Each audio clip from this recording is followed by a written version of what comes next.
couldn't be here, but Theodore Roosevelt's in the house. Willie, I'm delighted to see each and every one of you here in Medora, North Dakota. Gateway to Theodore Roosevelt National Park, future home of Theodore Roosevelt Presidential Library, home of the Medora musical. You won't see me in the Medora musical. The producers have seen me dance and heard me sing. But I'm delighted to be here with you this evening, and thank you to my colleagues, good hot black coffee. I was at the Hermitage in 1907. Anyone ever visited Andrew Jackson's home in Nashville, Tennessee? A wonderful, inspiring place. Well, you know how beautiful it is. I begged the ladies of the Hermitage Society. I said I just need to have a meal at the General's table.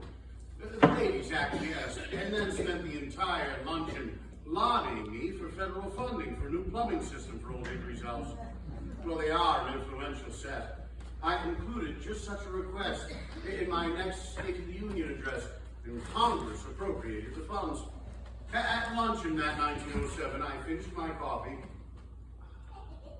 turned to the steward, turned to my hostess, and she a granddaughter of Jackson, and I said, "Madam, that coffee was good to the last drop." The coffee was from the Maxwell House Hotel, downtown Nashville, Tennessee. Cheek Brothers proprietors, Cheekwood Park in Nashville, some of you might know. Well, I am delighted that you are here in Medora, a place where I'm still remembered, perhaps appreciated, certainly recognized by the townspeople and the tourists. They greet me accordingly. "Hello, Teddy. Good morning, Mr. President." My friends know that in my retirement, I prefer to be called by my old military title, Colonel.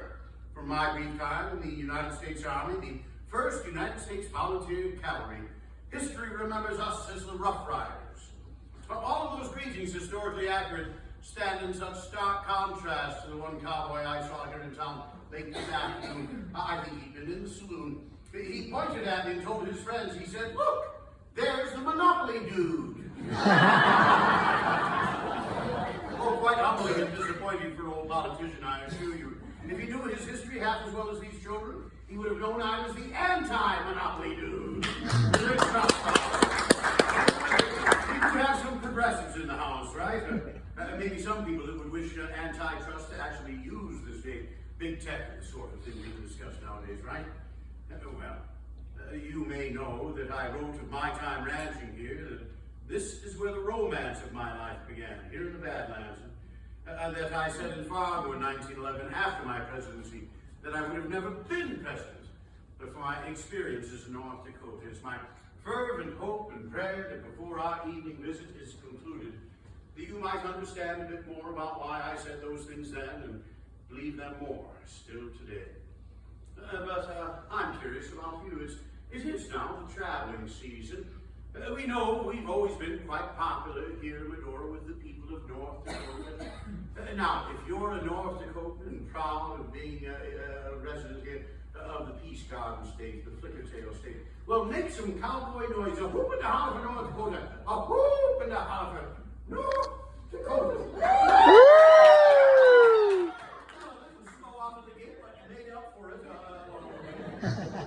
Hey, well, good to see my fellow North Dakotans here. This is the interesting thing that sometimes happens throughout the summer. Now, a little cowboy noise if you're from our neighboring state of Minnesota. Whoop and a holler for Minnesota now. Whoop, whoop, whoop. Well, I guess maybe the schools are still in over there. I'm glad the border was open, but you're the first to trickle through then. It was in St. Paul at your state fair that I first quoted the old African proverb, "Speak softly and carry a big stick. You will go far." Sir, I'd like you to come to all of my shows. It was, of course, Minnesota as president. I declared the Superior Chippewa National Forests. And, well, unlike North Dakota, Minnesota actually voted for me in 1912. Good to see Minnesota in the House. Not great in number, but we're glad you're here. Now, how about our neighbors to the south? Anyone up from South Dakota? Visiting your neighbors to the north? Anyone? Well, we were all one Dakota territory in my ranching days, why I asked. Some of my best friends, lifelong, who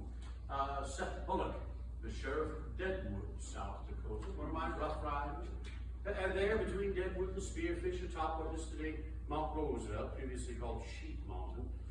Well, it's the first posthumous memorial of my life, dedicated July 4th, 1919 by Seth Bullock and the South Dakota Pioneers, and the speech made that day by General Leonard Wood, he who in our youth had been commanding officer of the Rough Riders, at my own request. The War Department offered me command of the regiment, but I stated that I'd only been a captain of the New York National Guard. I thought I might need a week or two of combat experience in order to lead the regiment. And General Wood, well, perhaps some of you who served in the United States Army spent a little time at Fort Leonard Wood in Missouri, for whom named for the general, though those who have served there very often call it Fort Lost to the Woods. There's, of course, a more famous monument to me and three other fellows down there in South Dakota, Mount Rushmore. Any of you see me at Mount Rushmore? Though I had a dear friendship with the artist Gutzon Baldwin, the man who designed the statues, the sculptures, his son Lincoln completing the work. He says that Washington is up there as our founding president for leading us in peace and war. That Jefferson, not up there for the Declaration of Independence, but for the Louisiana Purchase, so very important for Dakota history in this region. And then, of course, Abraham Lincoln, the great emancipator, and I for the square deal. If there's any question about what that is, I'll be happy to explain. But if you see me at Mount Rushmore, well, I am rather stone-faced there, aren't I? Here in Medora, I come to life. The waters of the Little Missouri River, quite recuperative. Give a little wave if you got a bit of the Little Missouri outing today, the 5K Bull Moose Mud. Bully! I don't think we left any soldiers behind today, did we? But I started early, and I think I was still passed by everyone in the place. I was keeping an eye out for the rear guard. Well, and then you're not from South Dakota, just a few from Minnesota. You must be traveling from other places around the country, but I must at least show some respect to the contiguity of the neighborhood. Anyone in from Montana? Yeah! That's the way you make some cowboy noise. We best keep an eye on the cowboys, too, must we? Well, I wonder if any of you would ever have come across my dear friend Arch Elwine, since deceased, the son of Sidney, Montana, the voice of the Eagles, the basketball and football teams there on the radio. My friend Arch Elwine, well, he was a thespian, an actor. He pretended to be certain historical characters from this region and from my era. Yellowstone Vic Smith, the famous buffalo hunting guide from Marquis, and for me, Captain Grant Marsh, the riverboat pilot, brought word back of the slaughter of Custer and the 7th Cavalry along the Missouri River. And my friend Arch Elwine, well, imagine, he actually pretended to be me.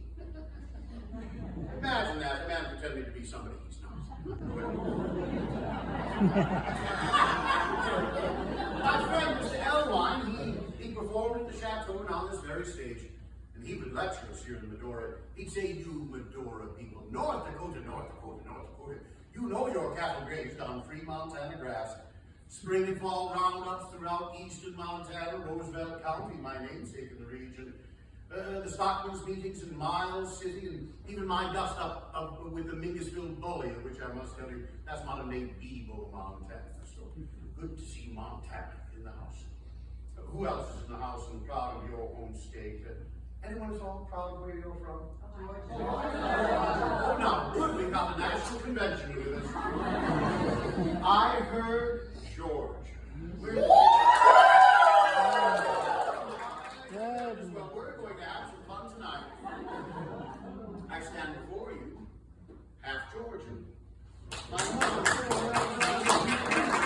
My mother, Martha Mitty Bullock Roosevelt, of the Roswell Bullocks, nearby Atlanta. Now, my great-great-grandfather was Archibald Bullock, the Revolutionary Governor of Georgia. He would have signed the Declaration of Independence on behalf of the state, but he returned from Philadelphia just in time to provide defenses for the city of Savannah against the invading British. My great-great-grandfather, the following year, 1777, discovered dead at his desk, suspected of being poisoned by British agents. Others of my family hunted panther in the swamp, marched off to Florida to fight in the Seminole Wars, crossed the Savannah River to fight duels on points of honor to the death. And there are some historians say if not for these stories that I heard as a young boy, stories of daring, do, and adventure, that I would have never been president, that I might have just grown up as another boring Dutch Reform businessman in New York City, as 5 generations of Roosevelts had done before. Oh, I can approve my Southern bona fides, if I may. My grandmother and my grandfather, when my grandfather, James Dunwoody Bullock, first proposed to my grandmother, Martha Stewart, a different Martha Stewart. She, the youngest daughter of General Daniel Stewart. Well, my grandmother refused. She instead married a senator from Georgia, John Eliot. My grandfather didn't have much in the way of patience and issues matrimonial. The following week, he married John Eliot. John Eliot was a widow, the age of Martha's father, Daniel. And the week after, my grandfather married Hester Eliot, John Eliot's daughter. They went up to Washington, D.C., my grandmother and Senator Eliot, a 6-year term, retiring to Georgia, where things being what they were, Senator Eliot died of disease. Hester Eliot Bullock died. At that point, my grandfather married my grandmother, and when they married, he was marrying his stepmother-in-law. If that doesn't make me a Southerner, nothing does.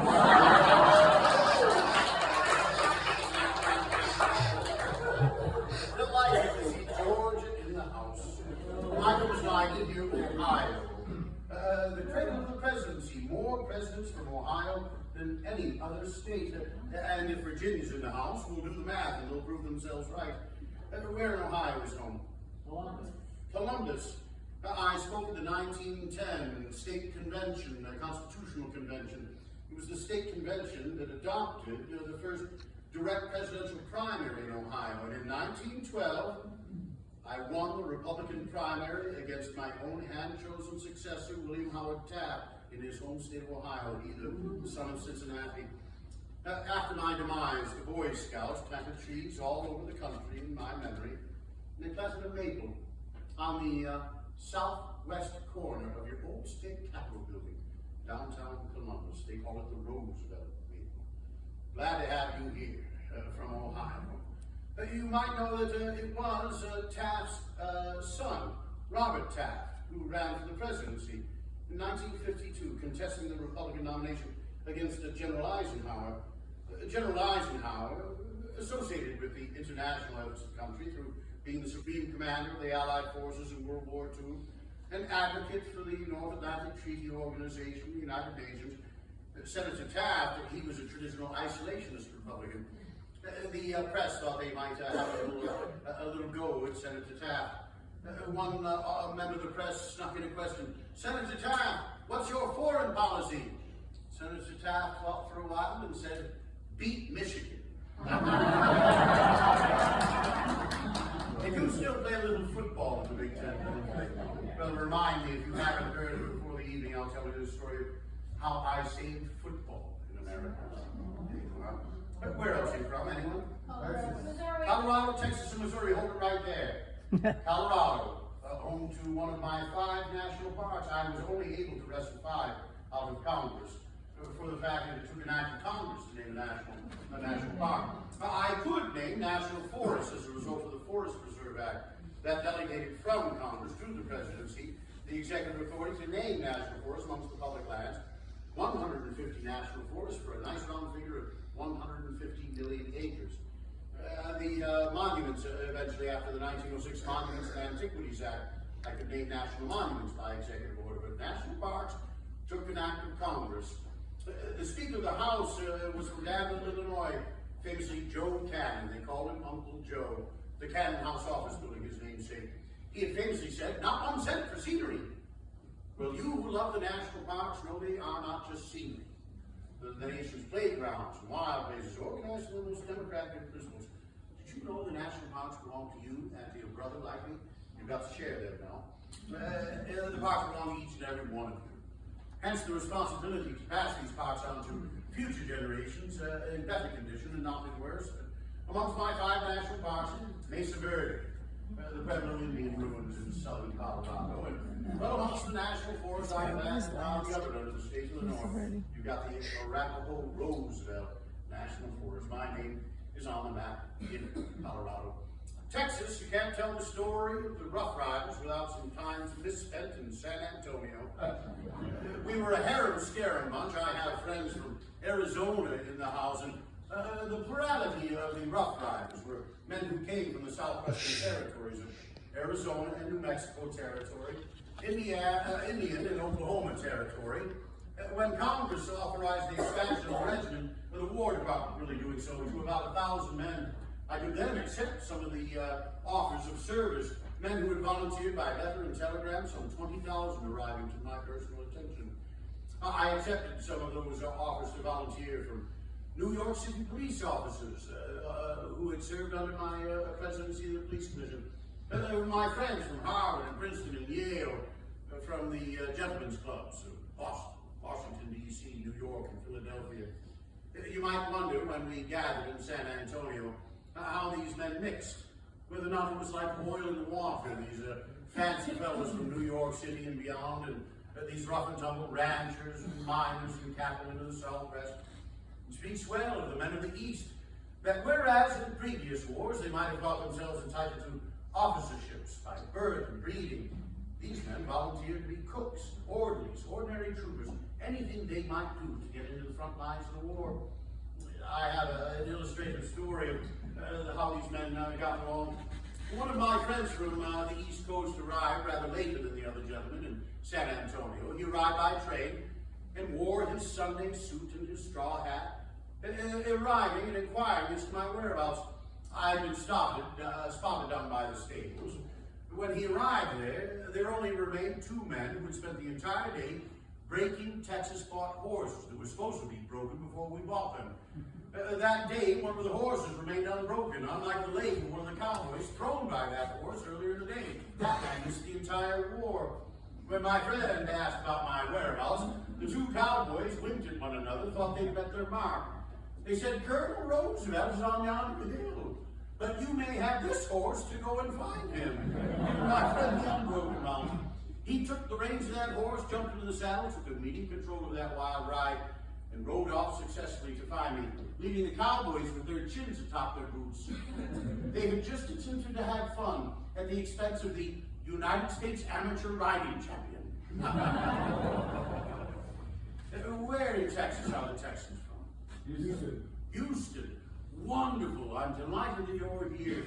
I did not visit Texas until 1905, after the 1904 election. I did some hunting with Quanah Parker, the Comanche Indian chief, who had gotten the Comanche off the warpath, and hunted some javelina down on the King Ranch. I do get to Texas. I still like to get down to San Antonio and the Mango Hotel. They still serve the same mango ice cream there. They've set up a new statue of me. It's the A. Finister Rough Rider statue.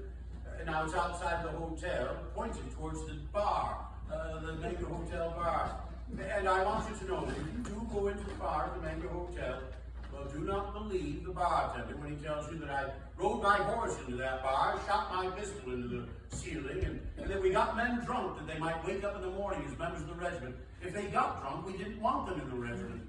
But I think it's good for tips down at the Mango Hotel. Good to see Texas in the house. Hook 'em, get 'em, you're writing in that note. We've got University of Houston Cougars. They ground. Texas Southern Tigers. Tremendous. Did you play a bit of the sport yourself? No. Play on the 9 and the 11? No. Well, I'm still going to share some stories.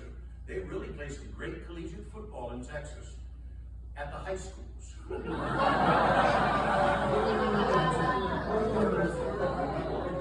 I heard Missouri, who's from the Show Me State. That's not. Did you run in the race today?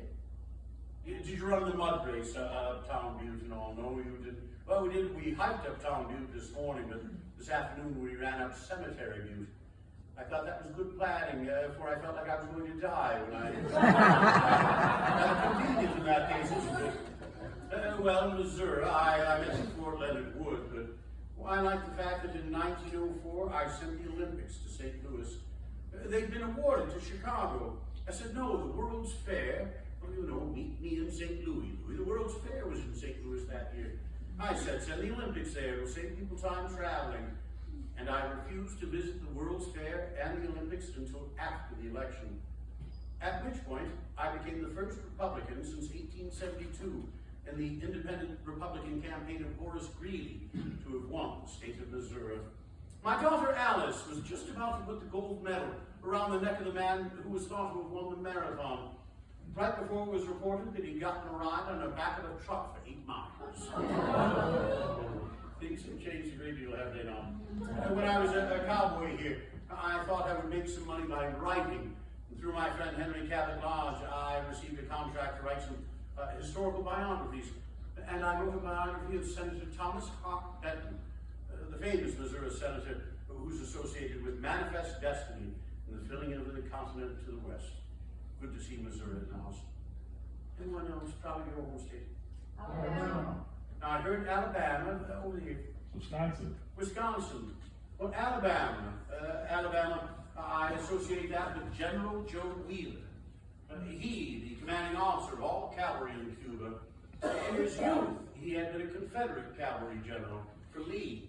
He stepped aside from a seat in Congress at the age of 65 to take up a brigadier generalship in the United States Army, against which he fought 3.5 decades prior.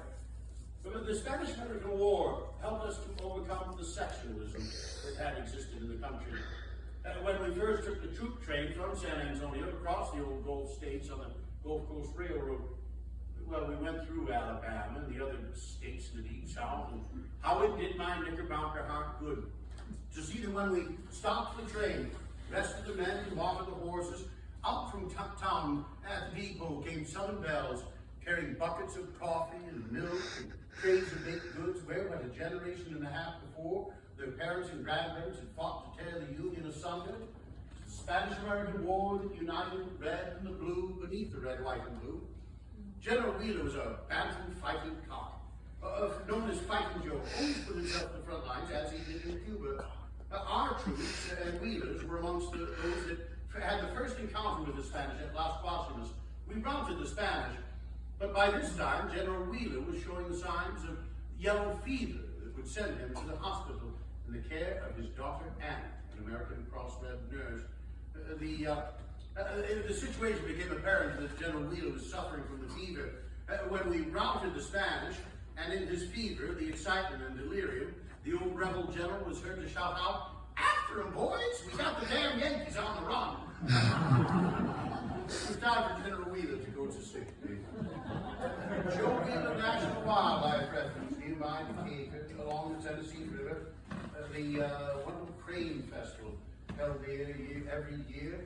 Sand cranes from this region and Nebraska, and from Wisconsin, the whooping cranes. But now Wisconsin, of course, you know that my connection there is that I was shot in Milwaukee in 1912 during the campaign. I left the Hotel Gilpatrick, sent it an open-air automobile that would be bound for the Milwaukee Auditorium. Thousands of good citizens awaiting my remarks there. I turned and waved to the enthusiastic crowd outside the hotel.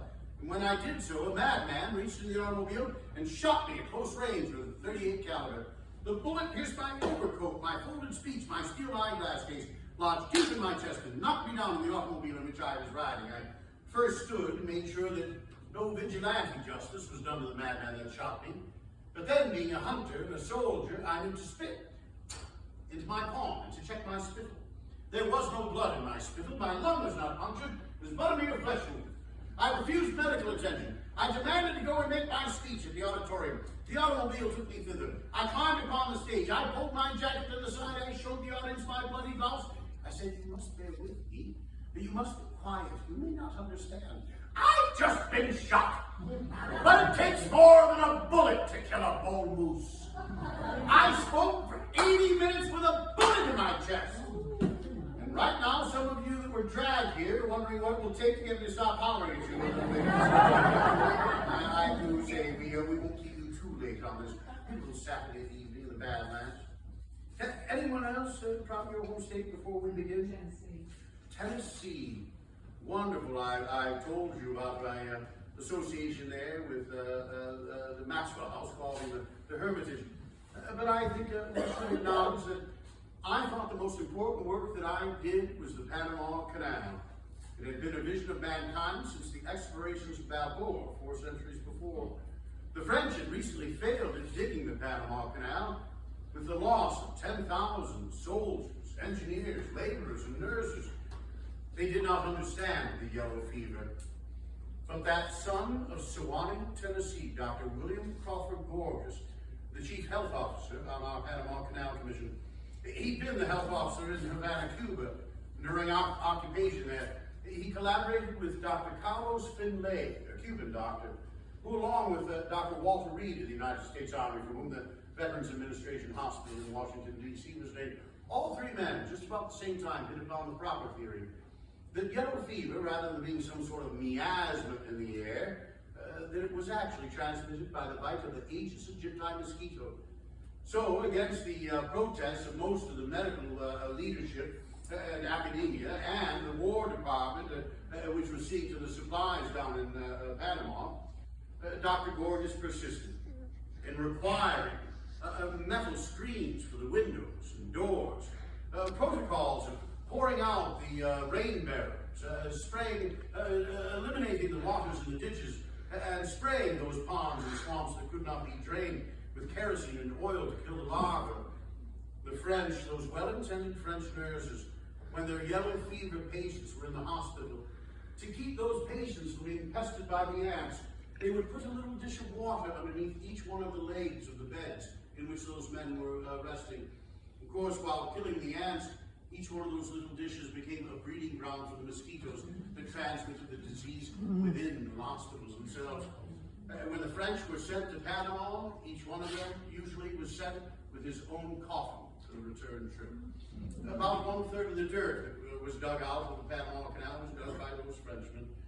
But it was Dr. William Crawford Gorgas and his persistence as the health officer, also a son of Sewanee, Major Archibald Butt, my military aide.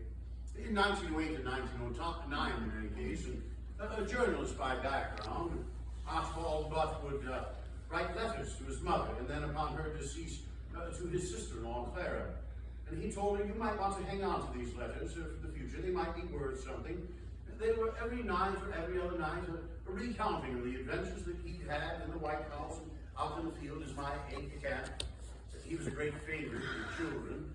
And I would very often celebrate that there were two Georges in the White House when Archibald Butt was there, for he was a son of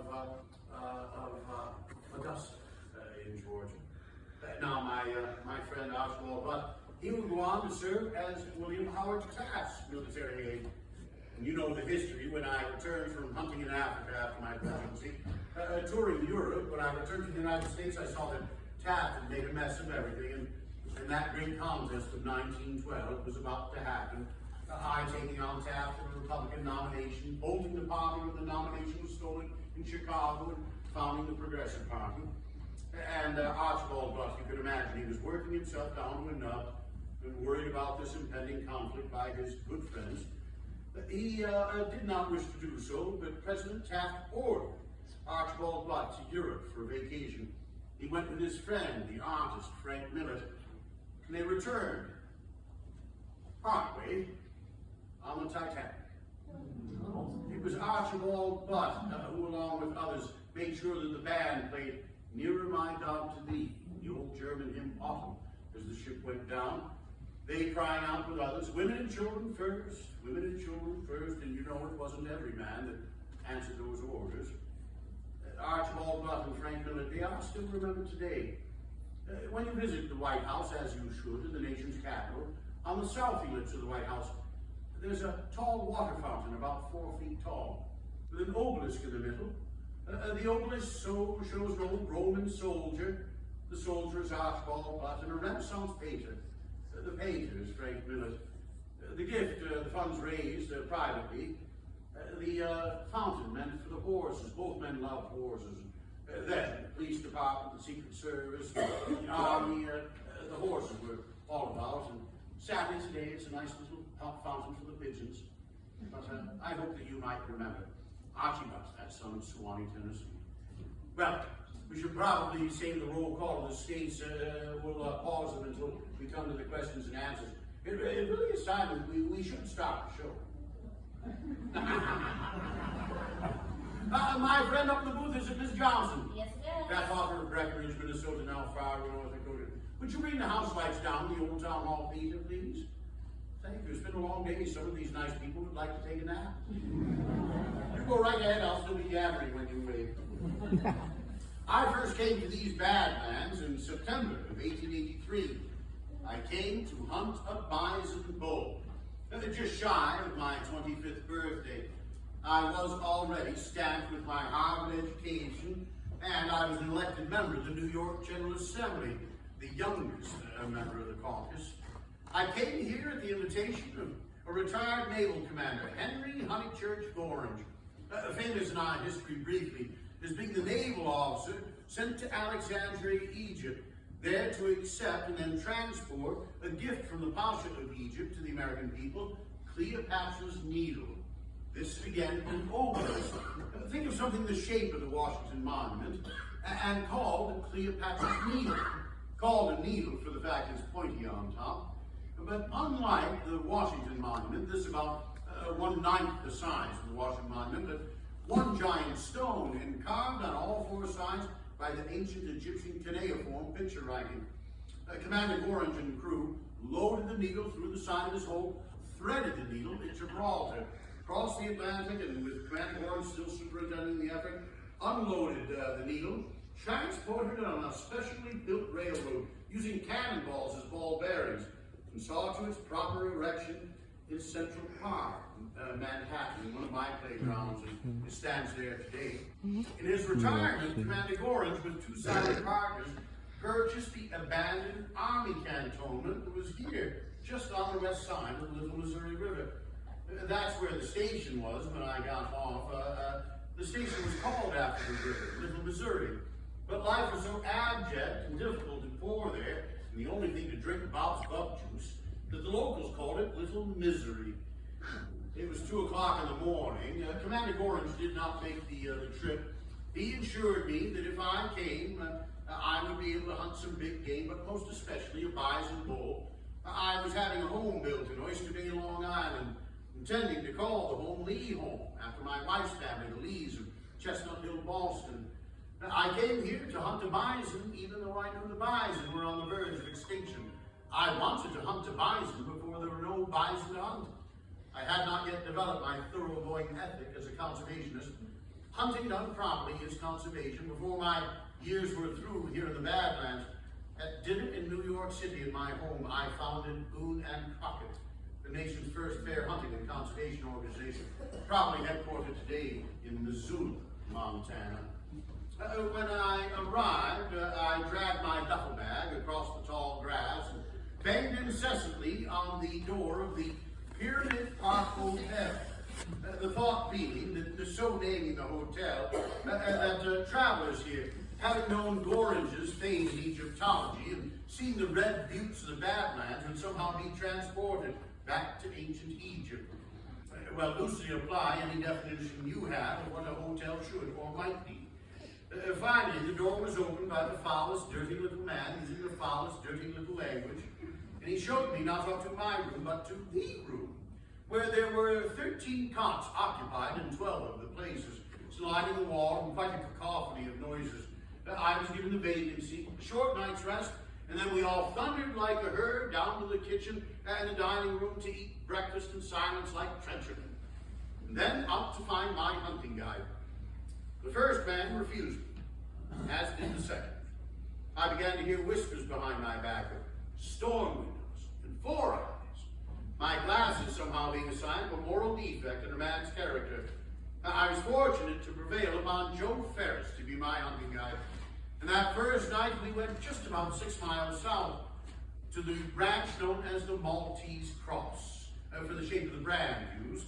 The ranch was run in partnership by Joe's brother Sylvain Ferris, William Merrifield, investors from Minnesota involved. It was a simple log cabin, a dirt floor. The men treated me with some ice and distance, my glasses being suspect, I'm sure, while we played cards. The ice was broken when we all grabbed our rifles and chased a bobcat out of the chicken coop. And then I came up another peg or two with the men when I refused one of the beds nailed to the wall and took my blanket to the dirt floor. The following day, 30 miles further south, to the ranch of Gregor Lang. Lang, a Scotsman, come to this valley by way of Dublin, Ireland. In Dublin, Gregor Lang ran a distillery on behalf of Lord John Pender of London. That is, until such time, and Pender being one of the silent partners here with Gorringe, the distillery was at work until such time as Lady Pender impressed upon Lord Pender her viewpoint that the sale and consumption of his distilled spirits was sending its customers straight to the gates of hell. Pender didn't put Gregor Lang out of a job, but instead sent him here to check on those investments with Gorringe, found them wanting, and decided to put the money into beef on the hoof to the south. Joe Ferris and I would use Gregor Lang's ranch as a base camp. Each and every morning out we went in pursuit of the elusive and scarce bison. Each and every evening returned to the ranch house with nothing to show for our efforts but gumbo mud covered head to toe. After supper, Joe Ferris would fall exhausted to bed. And Gregor Lang and I would stay up until midnight, 1 o'clock, 2 o'clock in the morning, discussing the important issues of the day. Now, despite naming his son Lincoln after the great emancipator, Gregor Lang was himself an avowed Democrat, I a young elected Republican. And how wonderfully and respectfully and interestingly we discussed those important issues. Gregor Lang so enjoying the exercise in the company that halfway through the night, he would offer to switch sides and argue the opinion opposite of his own, just for the enjoyment of the exercise. Every morning when Joe Ferris awoke, he hoped there was quit in this Knickerbocker. And every morning I thought we were bound for a day more bully than the last. We heard from some cowboys of a remnant herd out in the distance, and I was quite glad to hear it, for most of the bad hunting was done on my part. Oh, I had every excuse and lament of the hunter. My glasses fogged up in the cold, wet weather. My trigger finger was icy and slippery. Truth was, I was a bad shot. I've always made up for in volume what I lacked in accuracy. I did not shoot well, but I shot often. Often and well enough that normally I was able to bag my game, but the bison, I wounded a couple at dusk that ran away. The incidents continued to be unfortunate. At one point in dusk, one of these wounded bulls, well, I had crawled up to get my shot, and the bison ran away. I had to run back for my horse and give chase. Just as darkness fell, we chased the wounded bull into a box canyon. Cornered, the bull turned and charged. My pony, frightened, thrust up its head. I was holding my rifle with both hands behind the head of the pony. That smashed the gun into my forehead. Blood began pouring down into my eyes, and a great gash and wound in my head. The bison made his escape. And the following day, we were doing some rough camping away from the Lang Ranch in pursuit of the bison. Our horses tossed each man of us over the cut bank and into the river. Late at night, we camped near an alkali pool. Water sufficient for the horses, but not a stick or a branch nearby to which we might tie the horses. Joe Ferris and I had the bright idea of taking the saddles off the horses, putting the saddles on the ground, tying our horses to the saddles, intending to use the saddles as pillows for a brief night's rest. You've got more horse sense than Ferris and I. In the middle of the night, the lightning struck, and we awoke to see our saddles bouncing down the butte. Joe Ferris, turning to me and suspecting me of being the Jonah in our party, said, "I don't know what you've done in your life to deserve this, but I know I've done nothing." Perhaps that misfortune sowed the seeds of our good fortune. The following morning, I got my bison bull, a great monster of a trophy. I danced what I thought was an Indian war dance around its carcass and tipped Joe Ferris $100 for his troubles, with which he began the operation of Joe Ferris's General Store. still doing business today, in existence just a block away, and above which, in short years to follow, I might spend the night resting after having come to town for supplies and a good meal with the Ferris family. Before you see those late-night conversations with Greg Lang, I peppered him with questions about the free-range cattle business. Distant Roosevelt family members had invested in the beef boom, and I had some inheritance from my father, who died my sophomore year at Harvard. I, before leaving, wrote a check for $14,000. I purchased the contract of Sylvain Ferris and Bill Merrifield. They were to purchase on my behalf 450 head of cattle and buy themselves out for the previous contract. I had nothing for assurance but a handshake, my estimation that they were hard-working and honest men, and a contract written up by hand and signed on the stump end of a log with Gregor Lang as a witness. Before I returned to New York City, I wrote my wife Alice that she was now a cattle rancher's wife. There is no record of her response. I returned to New York City and threw myself into my re-election campaign and was re-elected for my third one-year term. I was nominated for the speakership by my fellow Republicans, again, despite being the youngest member of the caucus. It was perhaps a foregone conclusion. The Tammany Democrats were in the vast majority, but it took them a while to cut apart the spoils and divide the loot, and I became the minority spokesman eventually, and I was known as the Cyclone Assemblyman, the man with the sun in his face, happy indeed in great part because life offers no greater reward than working hard, work worth doing. Happier still for the fact that Alice and I were expecting our first child. And happy was the day when the telegram came to the floor at Albany, announcing that Alice and I were the parents of a healthy baby girl. Congratulations were all about, even my political opponents were happy for me. But then a second and most ominous telegram came. That telegram sent me from the train, on the train down the Hudson Valley, racing to the family home in the middle of the night, where my brother Elliot answered the door with these words. He said, "There is a curse upon this house. Mother is dying, and Alice is too." In the morning of February 14th, St. Valentine's Day, 1884, my dear sweet widowed mother, Martha Mitty Bullock Roosevelt, the Rose of Roswell, Georgia, she died of typhoid fever, the dirty water disease. That afternoon, in my arms, beneath the same roof, my dear sweet bride Alice, she was 22, the new mother. She died of Bright's disease, a kidney disease, not quite treatable by modern medicine. There's nothing in my diary that day but a large black X.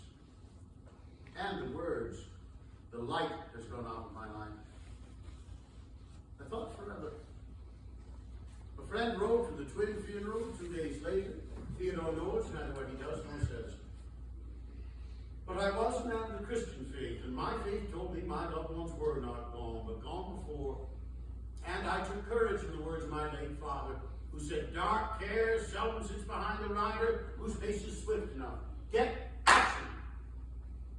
Action I got. I had the baby named Alice, cared for by my sister Anna, known as Bam in the family. She, at 28, a spinster, and suffering from a deformity, a curvature of the spine, tuberculosis of the spine, eventually thought to be.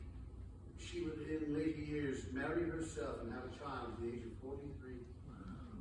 I, of course, could not raise the child myself in those days. I went back to Albany, threw myself into the work of my legislative committee. Some nights spending the night sleepless, filling out 7 or 8 handwritten bills a night.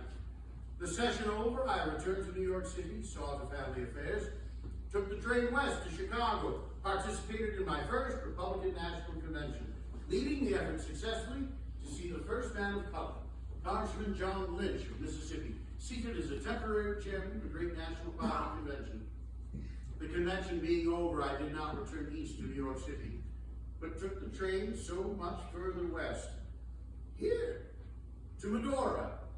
The name of the station and its location changed in the interim, moving from the east side of the river, from the west side of the river to the east. The same year that I arrived in 1883, months prior, arrived here a French nobleman, Antoine de Villebrosa, the Marquis de Moore, He arrived with grandiose schemes and his own fortune and his father-in-law's fortune to invest. His father-in-law was the Baron von Hoffman, who, emigrating from Germany to the United States, became the second biggest bank on Wall Street. The Marquis arrived here with the idea of first attempting to purchase the entire operation on the west side of the river. It was rebuffed, and by local legend came to the east side of the river, and with his French manservant as a witness, smashed a bottle of French champagne on a tent peg and declared in existence Medora, named for his young bride, Medora, von Hoffman.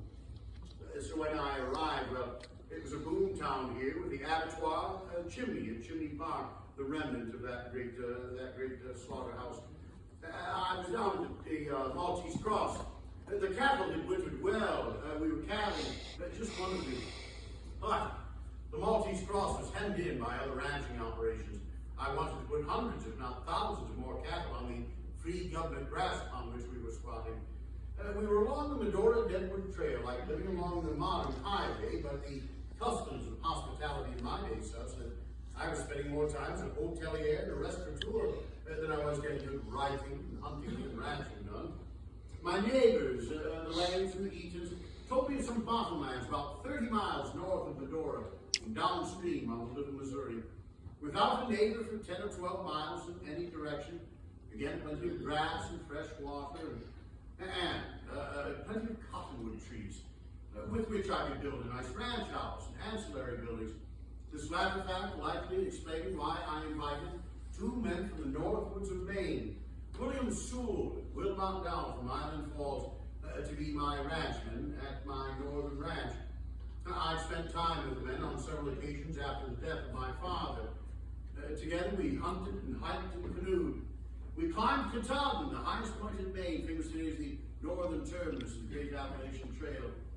We visited the lumber camps, where my vocabulary was greatly expanded. And each and every morning before we had our adventures, I took my own canoe to a place south of Island Falls, Maine, a place where the west branch of Lake Mattawampeg River is joined by First Brook. There, in the early morning lights, by the sound of those waters joining gently, I began each and every day as my late father would have me do, with Bible devotion. In the years hence, the people of the state of Maine have seen fit to name that little point of land a state historic site called Bible Point, and named for the fact that I, as a young man, sought and found the wisdom, comfort, and solace of the good book there. I returned to my college studies after my time up in the north woods of Maine. But by the time I'd come here to the Badlands, well, even though neither Sewell nor Dow had any experience with cattle, I don't think William Sewell had ever sat a horse, but they were hard-working and honest men, and I knew they were mighty with the axe and skilled at woodcraft. They could help me chop down those cottonwood trees and build those nice buildings. I thought myself a decent fellow with the axe. I joined them for a day of chopping, after which we returned to the cowboy camp. One of the cowboys inquired of young Will not down how we done, and I know Will did not know that I was within earshot. For he replied, Bill cut down 53 trees, I cut down 47, and the boss, he beavered down 17. You've seen the work of the beaver along the river, you'll understand the force of the comparison. That first morning that we walked the bottomlands together, many were these shed elk antler that we found.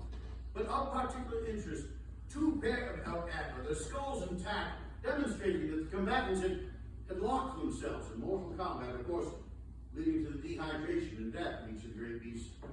Hence the name of my second ranch, the Elkhorn Ranch. Some call it the cradle of conservation for some of the early writings I did there with regards to the preservation of our wildlife and its habitat.